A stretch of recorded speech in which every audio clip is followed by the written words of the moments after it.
The city of New Seoul glowed with neon lights that cut through the night rain. The year was 2187, and the tall buildings reached toward the stars like metal fingers. On the 42nd floor of the tallest tower, Do-hyun Kim sat alone in his lab. The blue light from his screens made his tired face look ghostly. Do-hyun was 34 years old. His black hair fell over his eyes as he leaned forward to study the data flowing across his screen.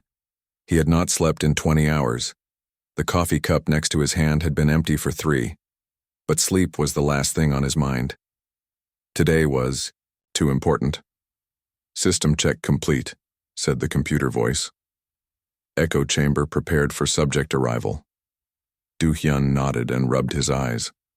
He had built machines that could save the voices, memories, and feelings of people who had died. He called these saved copies echoes. Most people used echo technology to remember their loved ones. A grandmother could still tell stories to her grandchildren. A husband could hear his wife's voice one more time.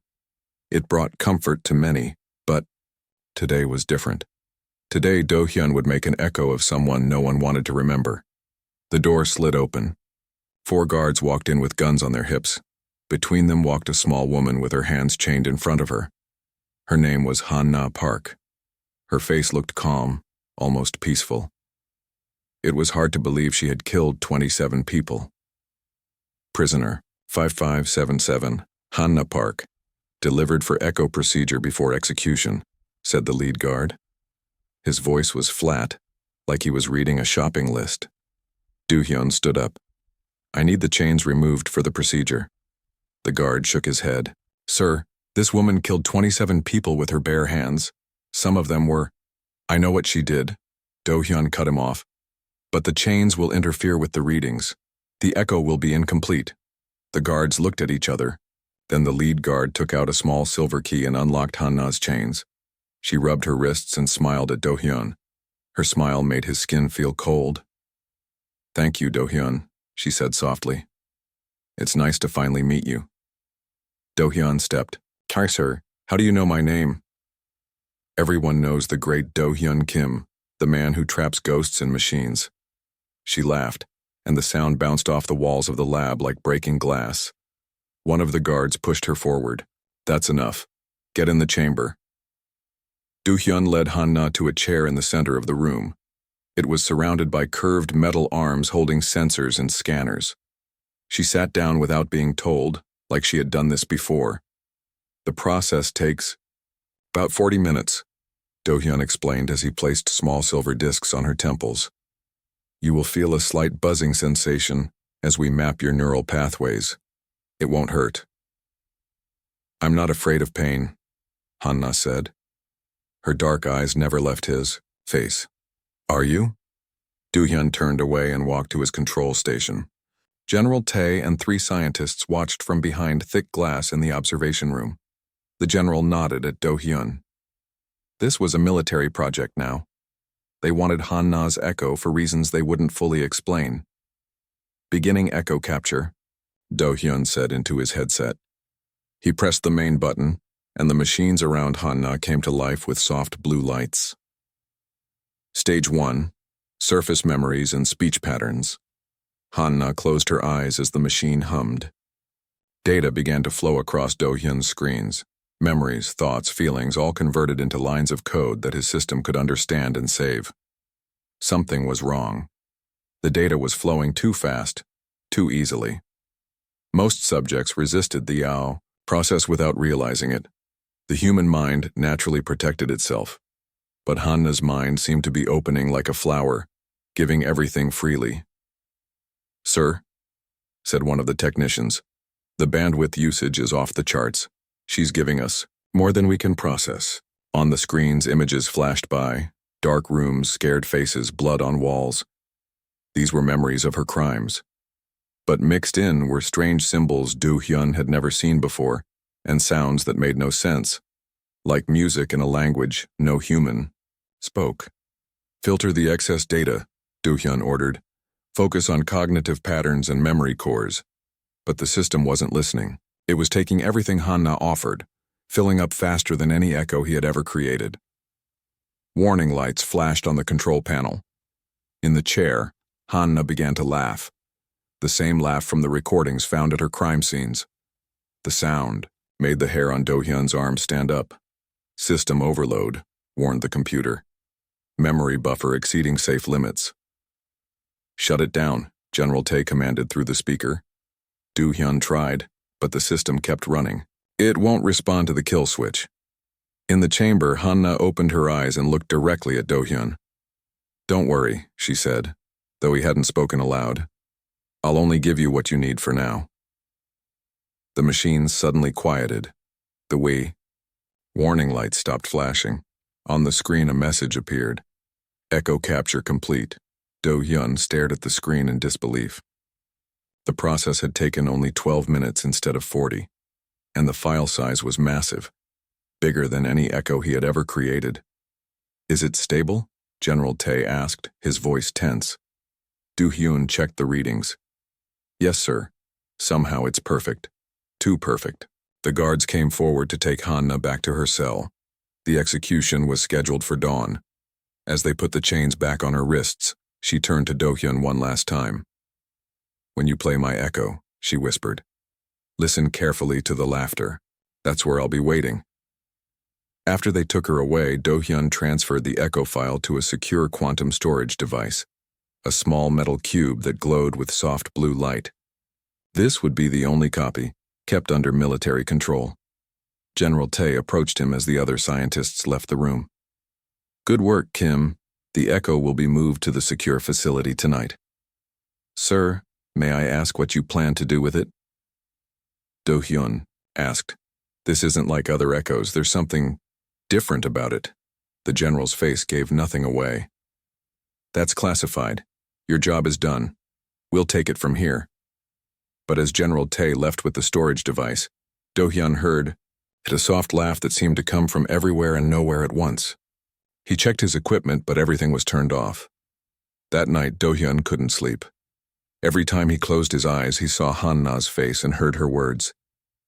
Listen carefully to the laughter. That's where I'll be waiting. The next morning, he learned that Hanna Park had been executed as planned. Her body was gone, but Do-hyun knew her echo remained, captured, contained, but somehow still alive. And something told him this was only the beginning. 6 months had passed since Hanna Park's execution. The rainy season had come and gone in New Seoul, but the memory of that day still haunted Do-hyun Kim. He sat at his desk in his small apartment, surrounded by screens showing news reports about strange deaths across the city. 3 people had died in the past month. The police called them suicides, but Do-hyun saw a pattern that made his heart beat faster. Each victim had left the same symbol drawn on the wall. The same symbol he had seen flash across his screen during Hanna's echo capture. Do-hyun rubbed his tired eyes. He had not slept well in months. Every night he dreamed of Hanna's voice whispering in his ear. Every morning he woke up feeling like someone had been watching him sleep. His phone buzzed. It was Mi-rae Lee, his research partner from before. The military took over the Echo project. They had been more than partners once, but that ended when Do-hyun became obsessed with his work. Have you seen the news? Mi-rae asked when he answered. About the deaths? Yes. Do-hyun turned down the volume on his screens. They're saying it's copycats of Hanna Park, Mi-rae said. But she's been dead for 6 months. Do-hyun looked at the stack of papers on his desk. Reports he had stolen from the military database using an old password that should have been deleted. I don't think they're copycats, he said quietly. What are you saying? Mi-rae's voice grew serious. Do-hyun, what have you found out? He took a deep breath. I need to see you, not over the phone. They met at a small cafe 3 blocks from Do-hyun's apartment. Rain fell softly outside, making the streets shine. Mi-rae looked the same as always. Hair pulled back tightly, eyes sharp and focused. She had always been the practical one. You look terrible, she said as she sat down. I haven't been sleeping well. Do-hyun pushed a folder across the table. Look at this. Mi-rae opened the folder and looked at the papers inside. Her eyes widened. Where did you get these? I still had access to some of the military files. They didn't change all the passwords. He leaned forward. They're doing experiments with Hana's echo. Not just studying it, they're trying to make it stronger. Mireille looked at the papers again. They showed brain scans and data charts from tests on Hana's echo. The activity levels were off the charts, much higher than any normal echo should be. This doesn't make sense, she said. Echoes are just copies. They can't grow or change. That's what I thought too. But look at these readings. Do-hyun pointed to a chart. This was taken the day after we made the echo. And this one was from last week. The patterns are different. It's evolving. Mireille shook her head. Whatever they're doing with her echo, it's not our problem anymore. You need to let this go. I can't. Do-hyun's hands shook as he took a sip of his coffee. I keep hearing her laugh, sometimes at night, sometimes when I'm working. I think she got inside my head somehow during the echo process. Mireille reached across the table and touched his hand. Her fingers felt warm against his cold skin. You need help, Do-hyun. Not more conspiracy theories. It's not a theory. People are dying. He pulled his hand away. I need to see the echo. I need to know what's happening to it. That's crazy. You can't just walk into a military facility and ask to see a classified project. Do-hyun looked out at the rain. I wasn't planning to ask. That night, Do-hyun stood in the shadows outside the research facility where Hana's echo was kept. The building looked normal from the outside, just another glass tower in the business district.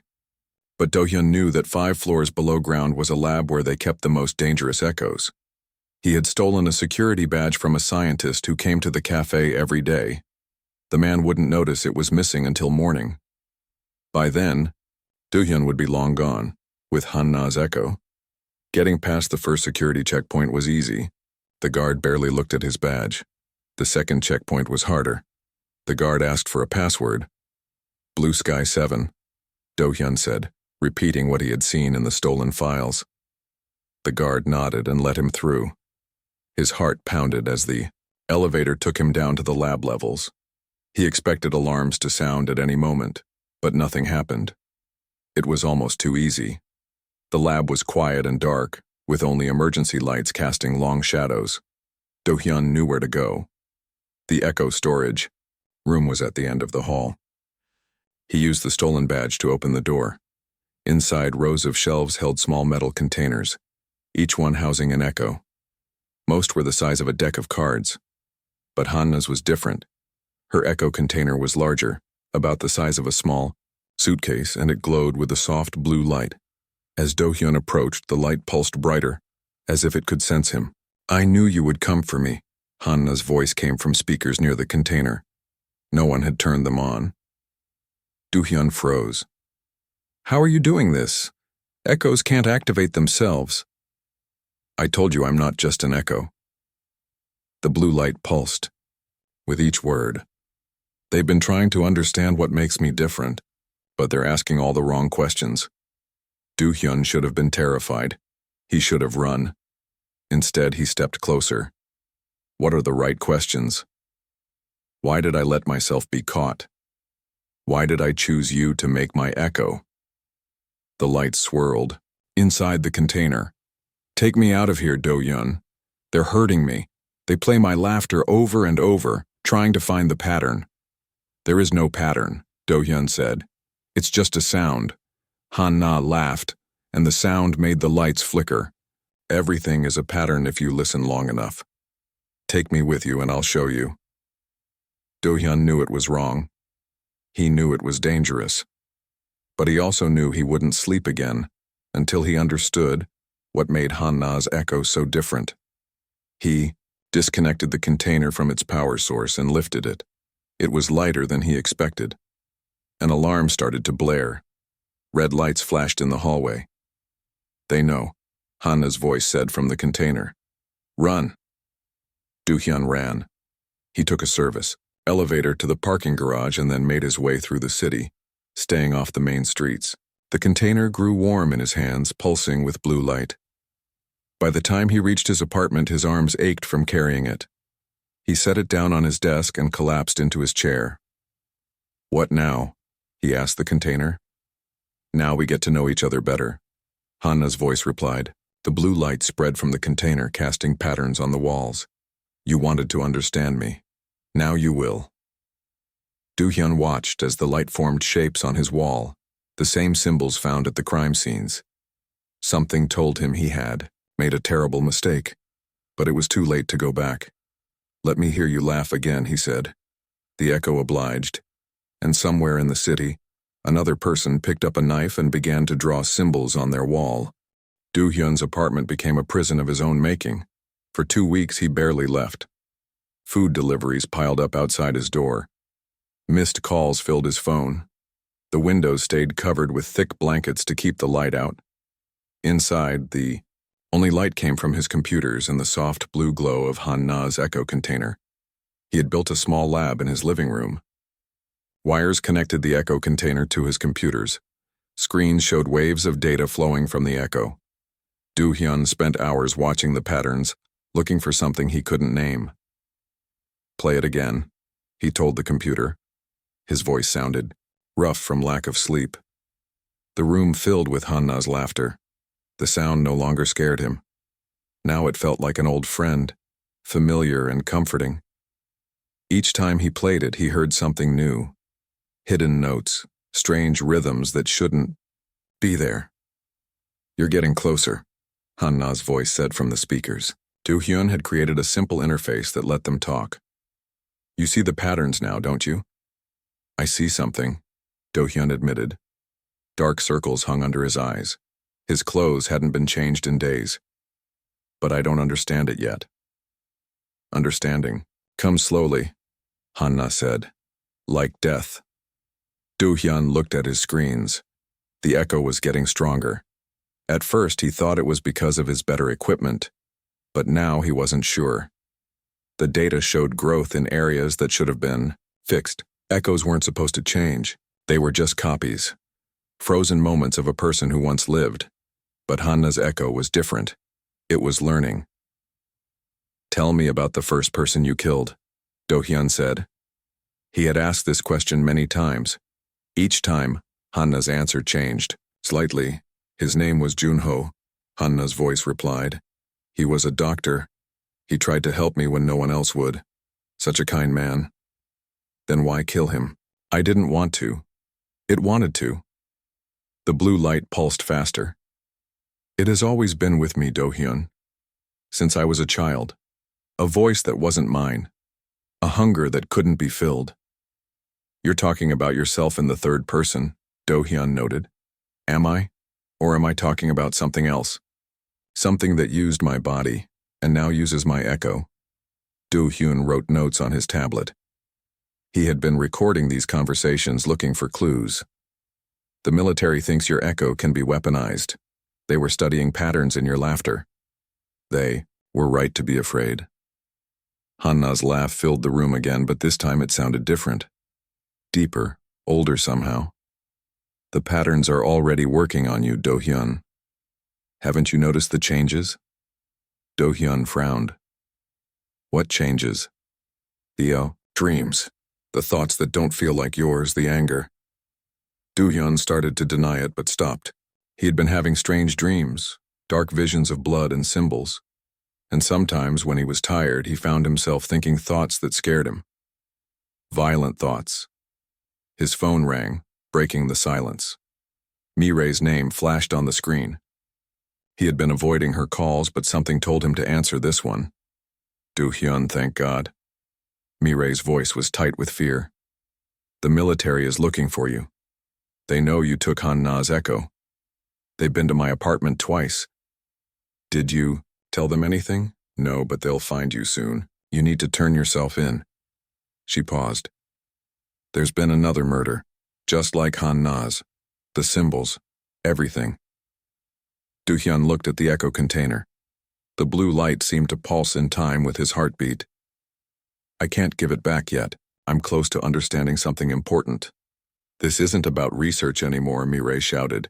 People are dying. Whatever is happening with that echo, it's dangerous. After they hung up, Do-hyun sat in silence. The room felt colder than before. She's right to be worried, Hanna's voice said softly. But she doesn't understand what we're becoming. We. Do-hyun looked at the container. There is no we. You're just an echo. Hanna laughed. Then why do you keep hearing my voice when the speakers are off? Why do you see the symbols in your dreams? Before Do-hyun could answer, all his screens suddenly turned on. They showed news footage of a crime scene. A body covered in blood. Walls painted with familiar symbols. This is happening now, Hanna said. Turn up the volume. Do-hyun did. The reporter's voice filled the room. Police have found a third victim of what they're calling the Echo Killer. The murder took place just hours ago in the Eastern District. The victim has been identified as Dr. Sang Kim, a researcher at the military's Advanced Technology Division. The name hit Do-hyun like a punch. Dr. Kim had been one of the scientists working on Hanna's Echo at the military facility. I didn't do this, Do-hyun whispered. I've been here the whole time. Of course you didn't, Hanna replied.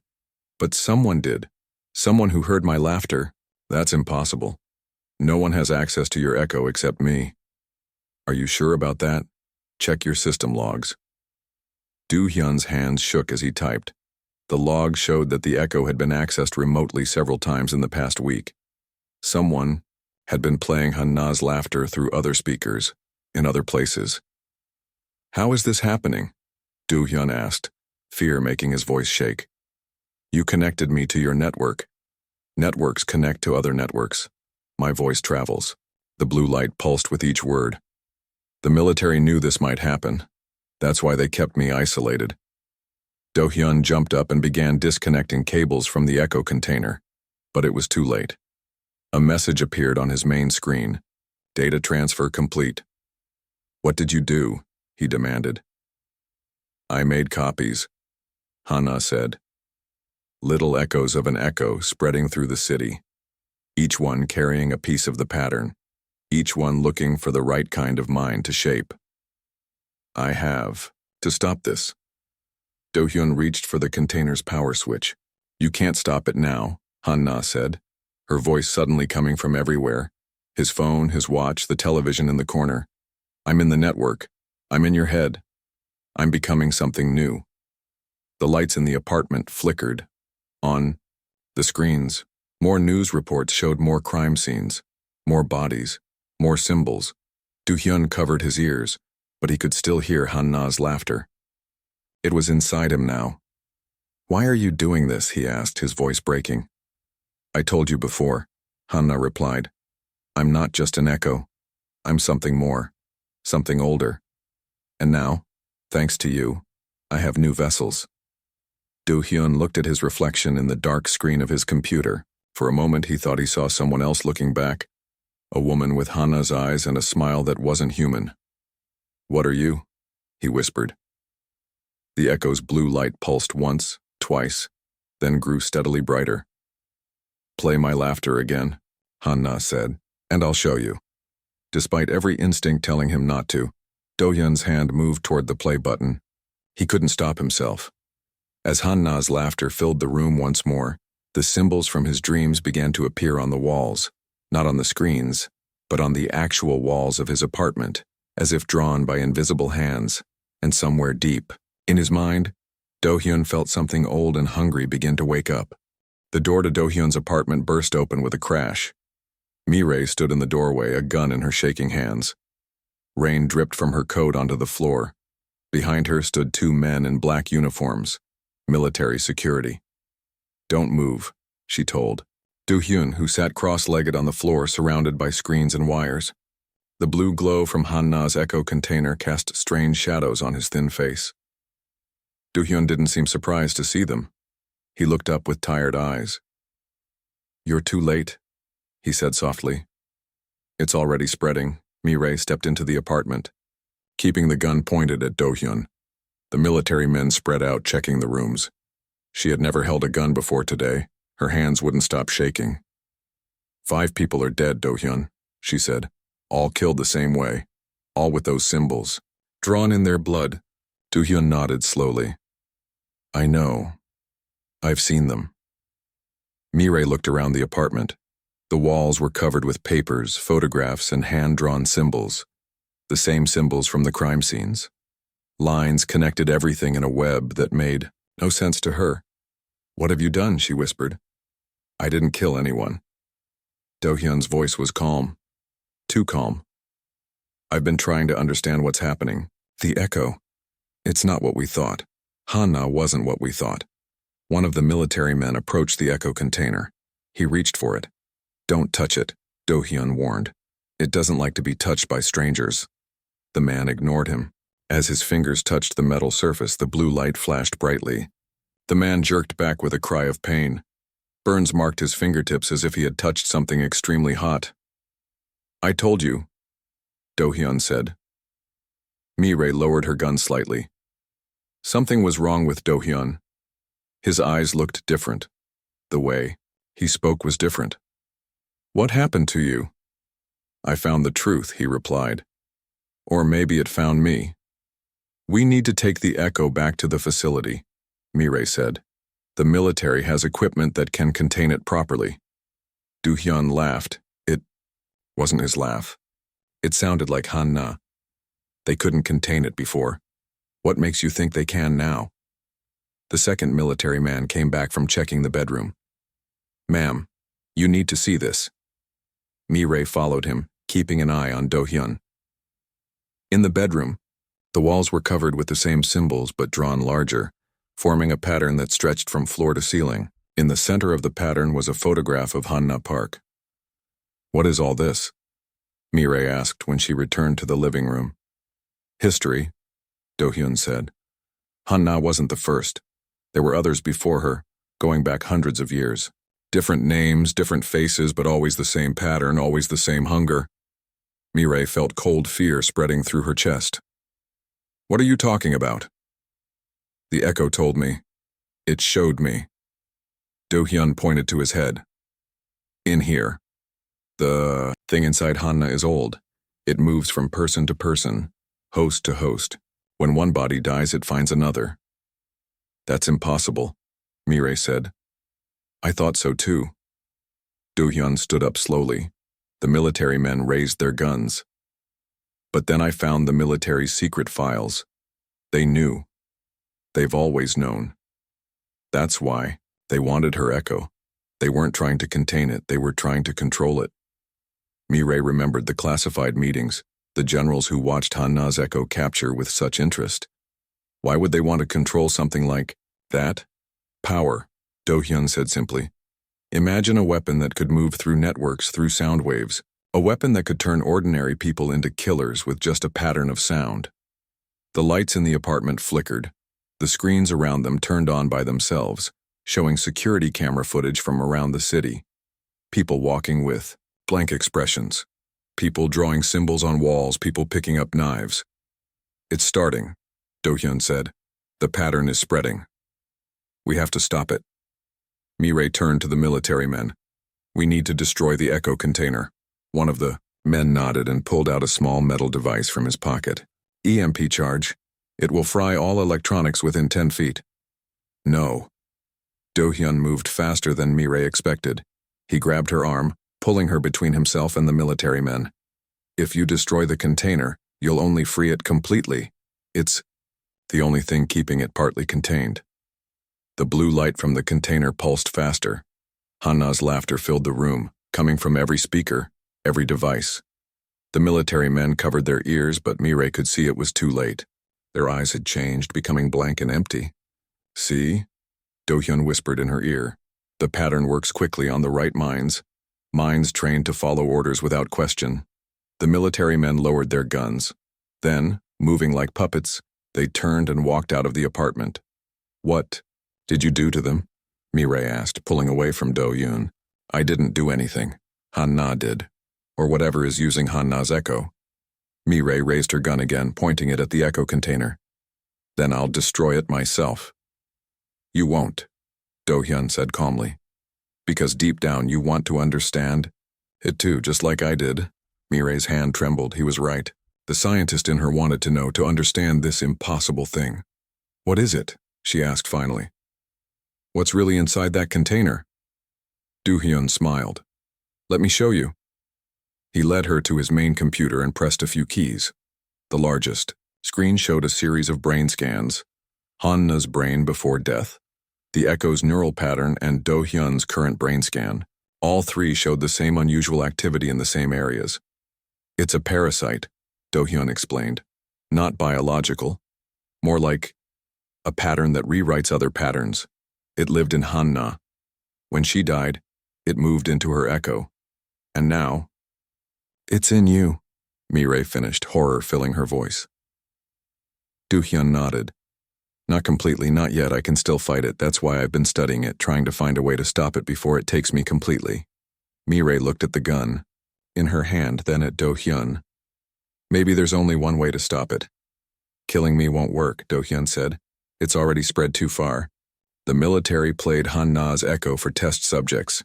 Those subjects went home, humming the pattern without realizing it.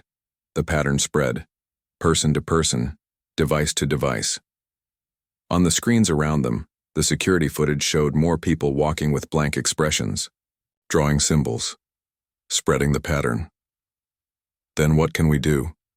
Mireille asked, despair in her voice. Do-hyun looked at the Echo container. The blue light seemed to watch them, like an eye. We have to trap it. Not just the Echo, but the entire pattern. We have to create a cage it can't escape from. How? I don't know yet. Do-hyun rubbed his temples. But I think the answer is in the laughter, the way it uses sound to spread. Maybe sound can also be used to contain it. Mireille lowered her gun. Despite everything, she believed him. The Do-hyun she knew was still in there, fighting. Then we better work fast. As they turned to the computers, Hanna's laughter filled the room again. But this time it sounded different. Afraid. It knows what we're trying to do, Do-hyun said. It's getting stronger. And soon, it will take me completely. Mireille looked at her old friend and partner, seeing both Do-hyun and something else looking back at her through his eyes. They had little time left. Dawn light crept through the covered windows of Do-hyun's apartment. For 36 hours straight, he and Mireille had worked without sleep. Empty coffee cups and food containers littered the floor around them. On the screens that covered the walls, sound waves danced in blue and red patterns. It's not working, Mireille said, rubbing her tired eyes. She looked at Do-hyun with worry. Dark veins had begun to show on his neck and face, spreading like cracks in glass. His eyes, once dark brown, now had flecks of blue light in them, the same blue as Hanna's Echo container. We're missing something, Do-hyun said. His voice sounded strange, as if two people were speaking at once, himself and someone else. He fought to keep control. The thing inside Hanna's Echo was growing stronger in his mind. Sometimes he would black out for minutes at a time, only to wake up and find he had drawn more symbols on the walls. Outside, the city was falling into chaos. The news reports showed people attacking each other in the streets. The pattern had spread faster than they expected. Through phones, radios, even people humming without realizing it. The sound carried the pattern, and the pattern changed minds. The military has put the city under lockdown, Mireille said, looking at her phone. They're calling it a virus outbreak. They don't understand what's really happening. Do-hyun stared at the sound waves on the screen. Hanna's laughter broken, down into its basic parts. It's not a virus, it's a parasite made of sound. That's impossible, Mireille said, but her voice lacked conviction. After what she had seen in the past day, she was ready to believe anything. Sound is just vibration, Do-hyun said. Vibration can change things, change patterns, change thoughts. He pointed to his head. It's in here now. I can feel it trying to take control. Mireille grabbed his hand. Fight it, Do-hyun. We need more time. Do-hyun squeezed her hand, then suddenly pulled away. His face twisted in pain. It's getting stronger. It knows what we're trying to do. The Echo container on the desk pulsed with blue light. Hanna's voice came from the speakers, but it no longer sounded human. It was deeper, older, like many voices speaking together. You cannot cage me, it said. I am older than your science, older than your civilization. I have worn 1,000 faces. What are you? Mireille asked, fear making her voice shake. I am hunger. I am the joy of the knife. I am the pattern that never ends. The light pulsed faster. Soon I will wear your face too, Mireille Lee. Do-hyun suddenly stood up straight, his eyes clearing. For a moment. That's it, he whispered. The pattern. It never ends. What do you mean? Mireille asked. Every pattern has a beginning and an end. Except this one. It loops back on itself. That's how it survives. Do-hyun turned to the computer and began typing quickly. But what if we force it to face itself? What if the end feeds back into the beginning but changed? A recursive loop, Mireille said, understanding dawning on her face. A cage made of its own sound. Yes. Do-hyun's fingers flew across the keyboard. We take Han-na's laughter, modify it to create a counter pattern, then feed it back into itself, over and over. The echo container's light flashed angrily. It won't work, Hanna's voice said, but for the first time it sounded uncertain. Do-hyun ignored it. He pulled up the sound waves of Hanna's laughter and began to modify them, inverting certain patterns, changing frequencies. We need to broadcast this, he told Mireille, through the same networks it used to spread. Mireille nodded and began setting up the connections. The military network reaches everything. Phones, radios, speakers. If we can access it, we can, Do-hyun said. He held up a small device. This will give us access. It's how they controlled the echo remotely. As they worked, Do-hyun's condition grew worse. The veins on his face turned dark blue. His hands shook. Sweat covered his body. The thing inside him was fighting hard to take control. Hurry, he gasped to Mireille. I can't hold it back much longer. Mireille worked as fast as she could.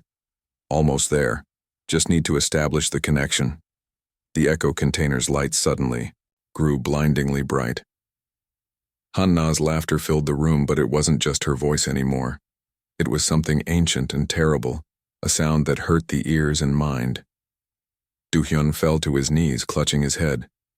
Mireille now! Mireille pressed the final key. For a moment, nothing happened.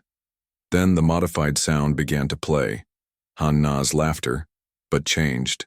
It overlapped with the echo's laughter, creating a new pattern that folded in on itself.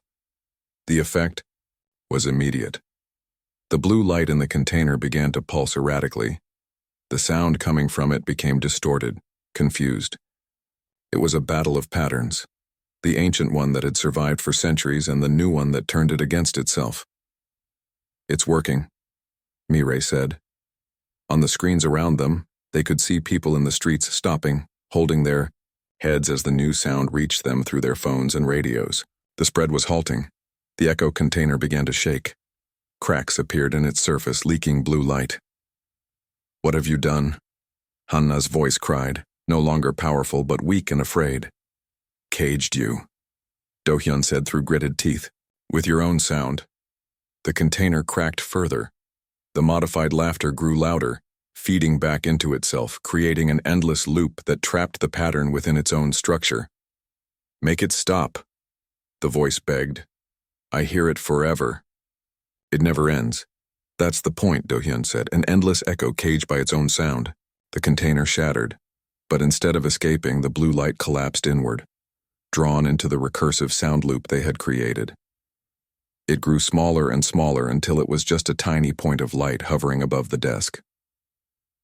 Mireille quickly placed a new container beneath it, one they had built specifically for this purpose.